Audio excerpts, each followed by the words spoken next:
시청자 여러분 안녕하십니까? 윤석열이 구속될 것 같습니다.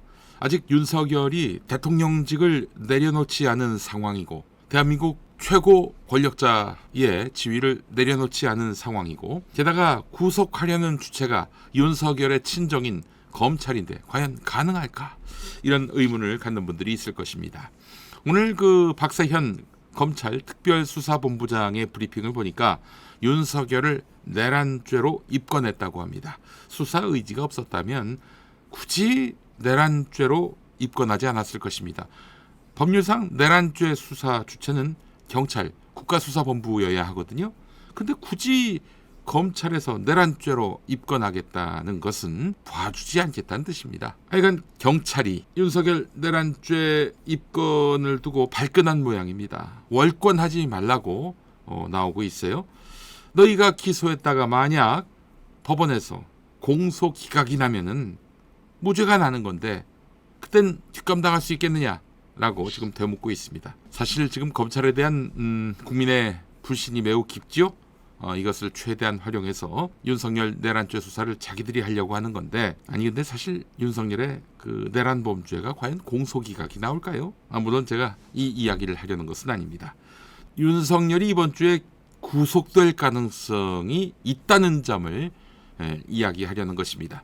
만약 검찰이 나중에 기소 재판 과정에서 윤석열의 죄를 줄여줄지는 모르겠습니다만은 현 단계에서 검찰이 윤석열을 대충 봐줬다가는 이제 검찰은 정말 관에 들어가야 할 상황입니다. 보나마나 다음에는 검찰에게 비우호적인 정권이 들어설 텐데 그때는 조직이 해체될 것이 확실하거든요. 지금 이대로 정권이 바뀌면 검찰은 정말 공소청으로 쪼그라들고요. 수사 기능을 완전히 박탈당해서 다른 수사기관에게 넘겨야 할 판입니다.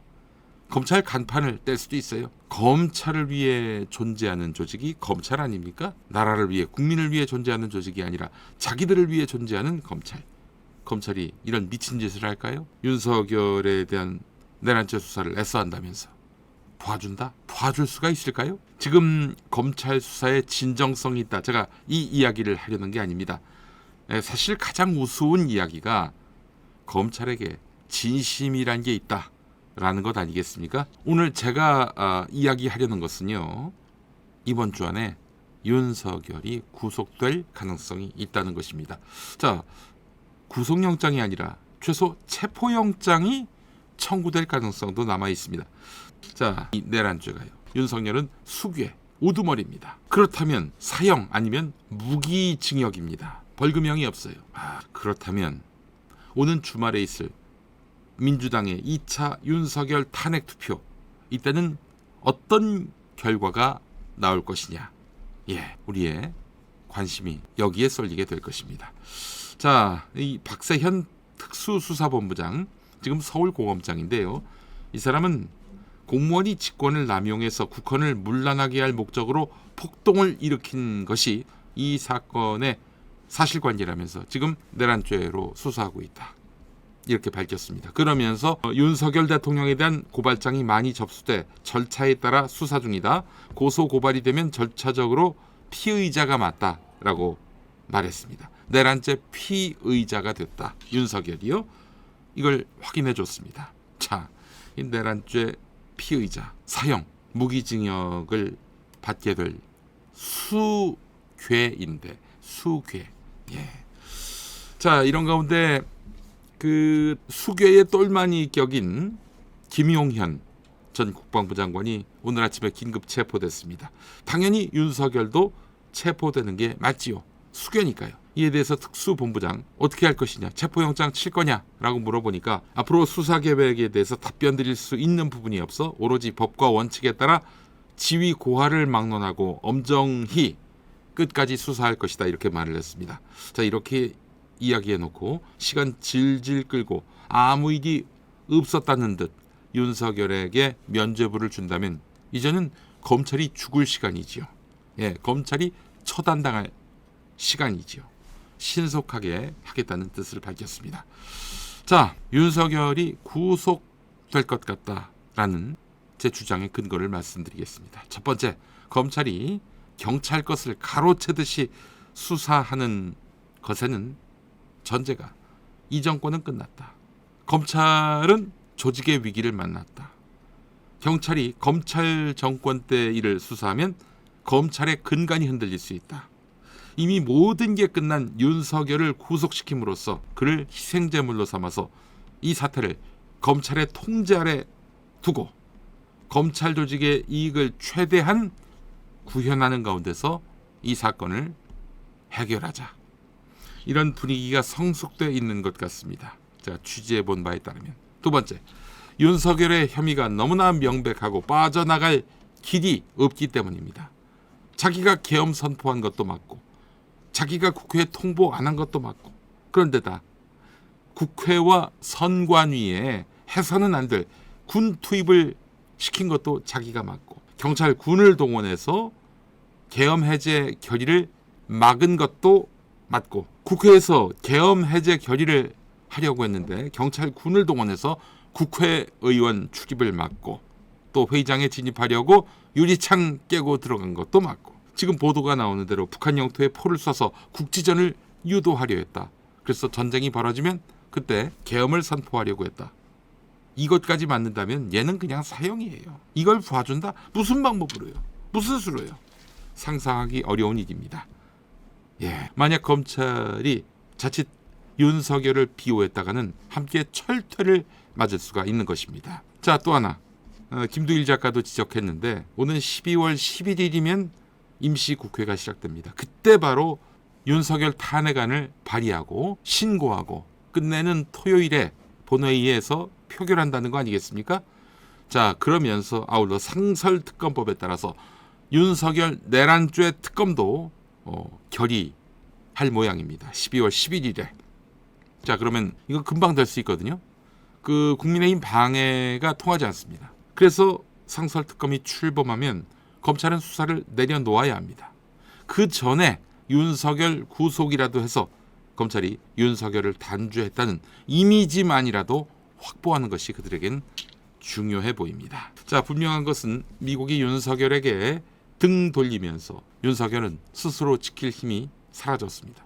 물론 대통령 권한을 빼앗길 때까지 윤석열은 끊임없이 스스로를 구할 방법을 모색할 것입니다. 이 와중에 전쟁을 획책할 가능성도 있지요. 물론 윤석열 말을 들을까요? 그거는 미지수입니다. 자, 그렇다면 이 흐름대로 주중에 윤석열에 대한 구속이든 체포든 영장이 청구되면 그 주말에 있을 2차 윤석열 탄핵안 국회 처리 어떻게 될까요? 사실 어제 국민의힘에게서는 다음에는 윤석열을 못 지킨다라는 기류가 역력했습니다. 그러니까 우리가 직접 목을 칠 수는 없으니까 야, 검찰 네가 먼저 윤석열을 탄핵할 명분을 만들어봐라. 이렇게 메시지를 전한 것은 아닌지, 공을 떠넘긴 것은 아닌지 싶어요. 그래서 제가 지금 예상하는 대로 주중에 영장이 발부되고 그렇게 해서 윤석열이 체포나 구속이 된다면 사상 최초의 일이죠. 현직 대통령인데. 그러면 주말 탄핵안은 뭐 볼 것도 없이 가결되지 않겠습니까? 또 막는다? 아이고야, 그거 어떻게 뒷감당하려고요? 아니, 윤석열의 검찰 장악력이 이렇게 떨어졌다는 말인가 의문을 갖는 분들이 있을 것입니다. 한겨레 법조기자 출신으로 더불어민주당 국회의원을 지낸 김의겸 전 의원 SNS에 글을 올렸습니다. 김의겸 전 의원의 글을 읽어드릴 텐데 경청해 보시면은 지금 이 윤석열과 한동훈 또 윤석열과 검찰의 관계가 어떠한지를 단번에 아실 수가 있을 것입니다. 들어보시죠. 기세등등하던 윤석열이 갑자기 한동훈에게 무릎을 꿇었다. 검찰 때문이다. 그제 상황을 살펴보자. 그제는 12월 6일입니다. 아침 일찍부터 두 사령관이 배신을 하고 국정원 1차장의 폭로가 이어졌다. 이때만 해도 윤석열은 분기탱천했다. 그러나 검찰의 동향을 보고받고는 그만 맥이 풀려버렸다고 한다. 그리도 고분고분하던 심우정 검찰총장이 일방적으로 특별수사본부를 꾸린 데다 그 책임자로 한동훈 사람을 앉혔기 때문이다. 박세현 서울고검장이었다. 심우정은 자기를 총장 자리에 앉혀준 김주현 민정수석과도 상의하지 않았다. 이건 검찰 관계자가 김의겸 전 의원에게 으뜸을 해준 내용이었습니다. 계속 읽어보겠습니다. 윤석열로서는 마지막 기댈 언덕마저 무너진 것이다. 무릎이 부들부들 떨리며 털썩 주저앉고 만 것이다. 박세현도 친윤석열이지만 한동훈과의 인연이 훨씬 끈끈하다. 현대고등학교와 서울대 법대 직계 후배다. 둘 다 4학년 때 합격했으니 소년 등과한 공통점이 있다. 충암고 라인이 지고 현대고 라인이 뜨는 징조일지도 모른다. 나는 한겨레 기자로서 김영삼 정부 말기에서 김대중 정부 초기 검찰을 출입했다. 그때 한동훈의 장인 진형구를 그리고 박세현의 아버지 박순용을 만났다. 당시 대검찰청에서 진형구는 감찰부장을, 박순용은 중수부장이었다.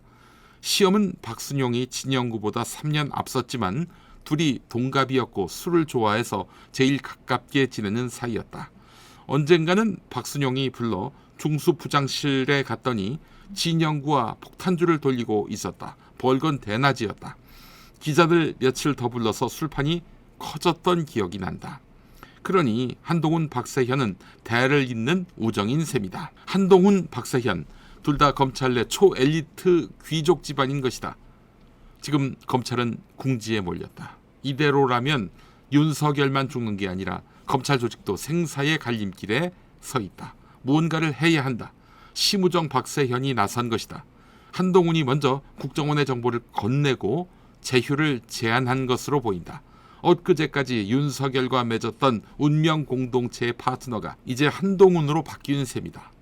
검찰은 어미를 잡아먹는 살무사의 본능을 가지고 태어났다. 여태 어미 품 안에서 따뜻하게 지냈지만 위기를 느끼는 순간 독사의 이빨을 어미 가슴에 박아 넣는다. 그렇습니다. 자, 그렇다면 이대로 검찰한테 윤석열 수사를 맡겨도 되는가? 재판 가서 무죄로 만드는 것은 아닌가? 염려하시는 분들이 많이 계십니다. 지금 현재 검찰 수사를 맡기란 현실적으로 어렵다. 이게 김의겸 전 의원의 진단입니다. 특검을 도입하기까지 시간이 걸릴 것 같고요. 우선은 경찰 수사를 독려하면서 서로 경쟁시켜야 한다. 서로가 서로를 감시하면서 장난치지 못하게 해야 한다. 그게 현재로서는 유일하게 현실적인 방법으로 보인다. 물론 국민이 두 눈 부릅뜨고 감시해야 하는 건 물론이다. 네, 그렇습니다. 끝까지 감시합시다. 우선은 이번 주에 윤석열을 구속시키는 것이 제일 큰 미션이고요. 두 번째 미션은 주말에 탄핵안을 가결시키는 것입니다. 자, 이렇게 해서 첫 단추를 꿰고요. 본격적인 내란죄 심판의 국면으로 우리가 들어서야 하겠습니다.